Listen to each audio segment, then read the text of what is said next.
और जो पिछले महीने 1.5 महीने के इंसिडेंट्स हुए हैं, उससे तो मुझे यही लग रहा है कि भगवान हम लोगों से कुछ करवाना चाह रहा है। और ये जितना कुछ हो रहा है हम तो निमित्त मात्र हैं, भगवान ही सब कुछ कर रहा है। अंदर आप लोगों के बारे में पता चलता रहता था, अंदर वहाँ का जो स्टाफ है, वहाँ के सिक्योरिटी वाले हैं, उनसे बात करता रहता था, वो हर एमएलए की जानकारी दे देते हैं। तो पीछे से आपको लोग बहुत अच्छा काम कर रहे थे। मेरे को यही चिंता रहती थी कि अगर मेरे अंदर जाने की वजह से दिल्ली के अंदर काम रुक गए, अस्पतालों में दवाइयाँ मिलनी बंद हो गई, बिजली में गड़बड़ हो गई, पानी में दिक्कत हो गई, तो फिर इनको एक बहाना मिल जाएगा, चुनाव के बीचों बीच हम लोग एक तरह से नैरेटिव हार जाएंगे। लेकिन आप सब लोगों ने बहुत ही अपने अपने इलाके के अंदर और सारी चीज़ों को संभाल के रखा। ये लोग भी जब आते थे, आतिशी आती थी, सुनीता आती थी, इनसे सौरभ भारद्वाज आते थे, भगवान जो बीजेपी वाले भी गिरफ्तारी के सरकार गिरा देंगे, फिर उधर पंजाब में किसी भी तरह से आपके एमएलए को करके वहाँ पे, और फिर भगवंत मान को अपने साथ ले लेंगे। और ये पूरा इन्होंने पता नहीं क्या क्या कहानियां बन रखी थी, और हुआ बिल्कुल उल्टा। गिरफ्तार करने के बाद हमारी पार्टी और ज़्यादा एकजुट हो गई, अलग अलग टूटने की बजाय। सरकार गिरा पाए ना, ये हमारे एमएलए तोड़ पाए ना, ये हमारी पंजाब सरकार के ऊपर डेंट कर पाए। इनका पूरा का पूरा प्लान फेल हो गया। उल्टे पूरा पॉलिटिकल नैरेटिव देश के अंदर था, वो नैरेटिव इनके सबके खिलाफ चला गया। और इसके लिए सबसे ज़्यादा बधाई के पात्र आप लोग हैं। मुझे पता चला आप में से कई लोगों को इन लोगों ने टच करने की कोशिश की, इन लोगों ने कोशिश की तोड़ने की, तरह तरह से लालच देके, धमकियां देके। मैंने इंडिविजुअली आप लोगों से, मेरे को पता चलता रहता था किस किस को टच कर रहे हैं, लेकिन कोई नहीं टूटा। आप लोग सब लोग मजबूत रहे।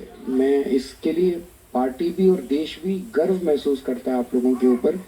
लोगों को यकीन नहीं होता ये पार्टी कैसी है, इनका कोई नहीं टूट रहा। बाकी तो कई जगह से सुनने आया वो इंदौर वाला चुनाव के पहले ही छोड़ के चला गया, सूरत वाला चुनाव के पहले ही छोड़ के चला गया, और एक ये हमारी पार्टी है जो 10 साल हो गए, 12 साल हो गए, लेकिन ये कोई जाता ही नहीं है, कहीं नहीं जाता। इनको सारा सब कुछ करके देख लिया, ईडी की धमकी भी इनके ऊपर काम नहीं करती। तो ये आप लोगों की मजबूती का नतीजा है जो आज हम, और आगे भी हमें इसी तरह से मजबूत रहना है। 21 दिन के लिए मैं बाहर आया हूँ और 2 तारीख को फिर वापस जाना है। तो उसके बाद आप लोगों को पार्टी संभाल के रखनी है, क्योंकि मैं समझता हूँ कि इस देश को भविष्य अब आम आदमी पार्टी दे सकती है। बाकी सारी पार्टियों को इन लोगों ने, देश के लोगों ने आजमा के देख लिया, और आज देश का ये हाल है।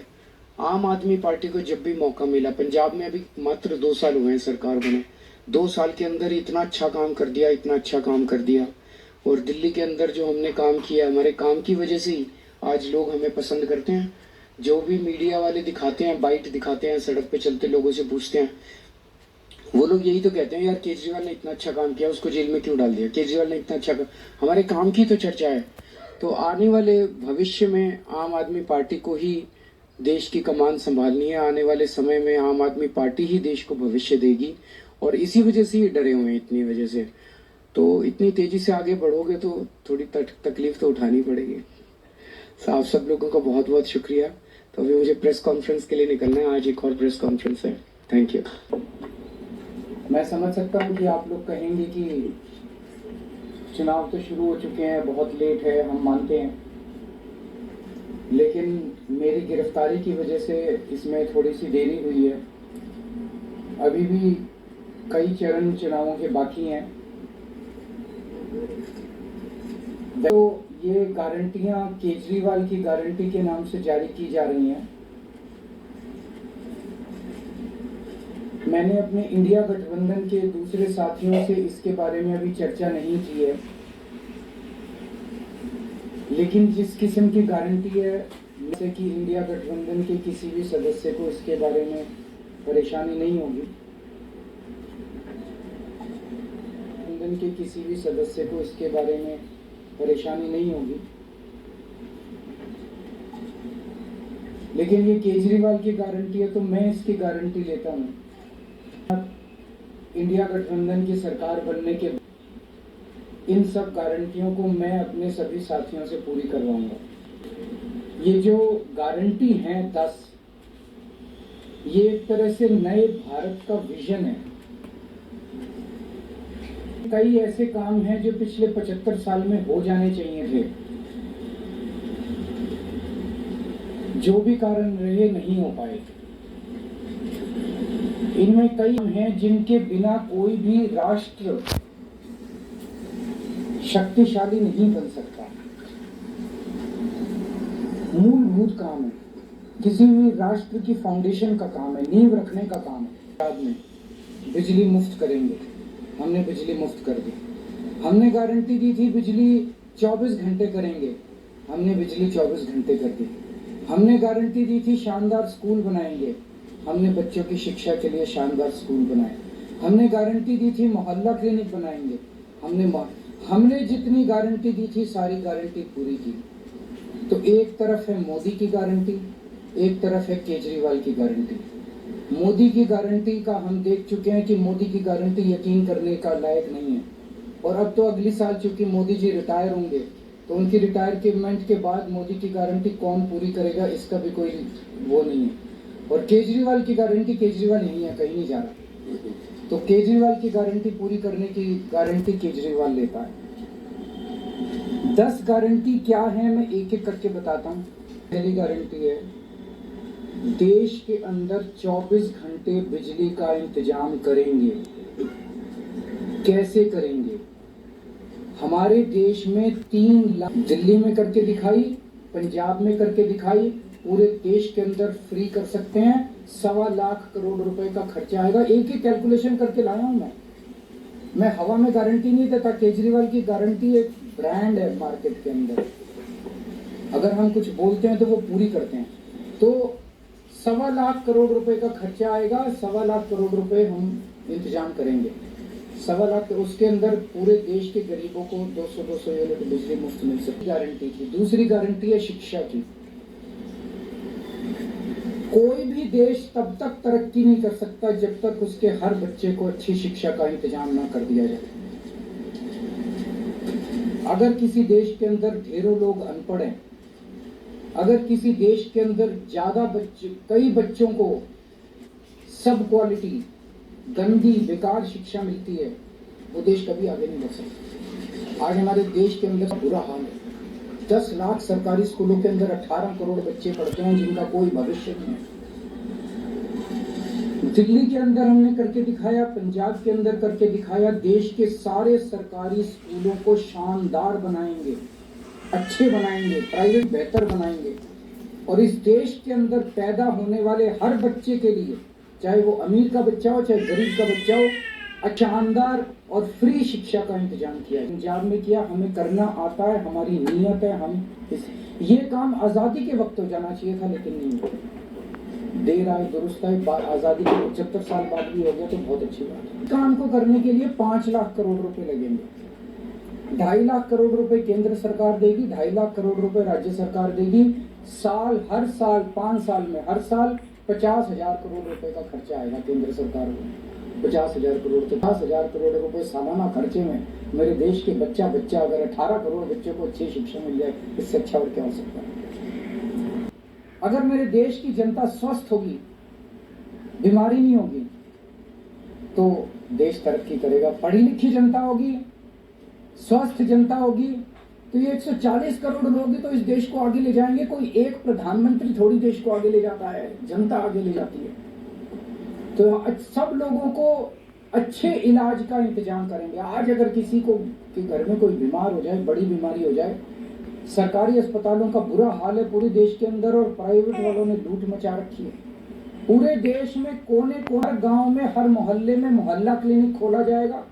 शानदार डिस्ट्रिक्ट हॉस्पिटल जितने, उनको मल्टी स्पेशलिटी बना के उनको शानदार हॉस्पिटल्स की तर्ज पे बनाया जाएगा। और इस देश में पैदा होने वाले हर व्यक्ति का, ये बहुत बड़ा स्कैम है। जितनी सरकारी, राज्य सरकारें, केंद्र सरकार इंश्योरेंस आधारित जो स्कीम बनाती है, ये सब बहुत स्कैम है इंश्योरेंस कंपनीज के साथ। हम इंफ्रास्ट्रक्चर क्रिएट करेंगे, अस्पताल बनाएंगे, मोहल्ला क्लिनिक बनाएंगे, ताकि लोग सीधा आ जाकर 5 लाख करोड़ रुपए का खर्चा आएगा। 2.5 लाख करोड़ राष्ट्र सर्वोपरि हमारी चौथी गारंटी। चीन ने हमारे देश की जमीन पर कब्जा कर दिया। फौज में भर्ती करके 4 साल के बाद निकाल दिया जाता है। लोगों की एक ओनरशिप नहीं बनती। 4 साल के बाद अगर आप निकाल देंगे तो एक तरह से हम सेना को सबसे कटिंग एज लेवल के ऊपर हम कमजोर कर रहे हैं। ये अग्निवीर योजना सेना के लिए भी बहुत हानिकारक है। और जो बच्चे युवा हमारे अग्निवीर, छठी गारंटी किसानों के लिए। किसानों को आप इज्जत की जिंदगी दे सकते हैं अगर आप उनको उनकी फसलों के पूरे दाम देने की भीख नहीं मांग रहा, किसान अपना हक मांग रहा है। किसान अपनी बारिश में धूप में मेहनत करके और अपनी फसल उगाता है और उसके बाद जब उसको पूरे दाम नहीं मिलते तब वो अपने ऋण नहीं चुका पाता, आत्महत्या करने के लिए। अगर आप उसकी फसलों के दाम सुनिश्चित कर दें तो किसान को आपसे कोई फेवर नहीं चाहिए। स्वामीनाथन रिपोर्ट के आधार के ऊपर किस फसलों के पूरे सभी फसलों के पूरे दाम एमएसपी के आधार पर पूरे दाम दिलवाए जाएंगे। 7वीं गारंटी, दिल्ली को पूर्ण राज्य का दर्जा दिलवाया जाएगा जो दशकों से दिल्ली के लोगों का हक। आज पूरे देश का युवा बेरोजगारी से त्रस्त है। इसके लिए हमने बहुत डिटेल्ड प्लानिंग की है। हमारे मंत्रियों ने साल के अंदर 2 करोड़ रोजगार का इंतजाम किया जाएगा ताकि हमारे युवकों को। बीजेपी की वॉशिंग मशीन को चौराहे के ऊपर खड़ा करके तोड़ा जाएगा। बीजेपी की वॉशिंग मशीन इस देश का भ्रष्टाचार का सबसे बड़ा कारण है। सबसे बड़ा सोर्स जो है वो बीजेपी की वॉशिंग मशीन है। ईमानदार लोगों को जेल भेजने और बेईमानों को संरक्षण देने की व्यवस्था है, इस व्यवस्था को समाप्त किया जाएगा। दिल्ली और पंजाब में जिस तरह से हमने भ्रष्टाचार लेवल के, छोटे लेवल का भ्रष्टाचार और बड़े लेवल का भ्रष्टाचार हमने जो वार किया है, उसी लेवल किसी देश के अंदर व्यापारी और उद्योगपति खुल के व्यापार नहीं कर सकते, अपने व्यापार को नहीं बढ़ा सकते तो वो देश कभी तरक्की नहीं कर सकते। उस देश के अंदर कभी जॉब्स पैदा नहीं हो सकते। और ये डेटा बताता है कि पिछले 8-10 साल के अंदर अमीर लोग इस देश के अंदर व्यापार और उद्योग बंद करके विदेशों में चले गए हैं, क्योंकि इस देश को मचा रखा है सरकार, केंद्र सरकार ने, उन लोगों को डराने का, धमकाने का। को पीएमएलए से बाहर किया जाएगा, जीएसटी का सरलीकरण किया जाएगा, सारी प्रशासनिक और लीगल व्यवस्थाओं को सरलीकरण किया जाएगा और एक ऐसी व्यवस्था की जाएगी कि अगर इस देश के अंदर कोई सही तरीके से व्यापार करना चाहे तो वह व्यापार कर भी सकता है। उद्योग खोल पर हम व्यापार को, उद्योग को, हमारा टारगेट चाइना को पीछे छोड़ आगे बढ़ने का मौका दिया जाएगा। ये हम लोगों की 10 गारंटी है और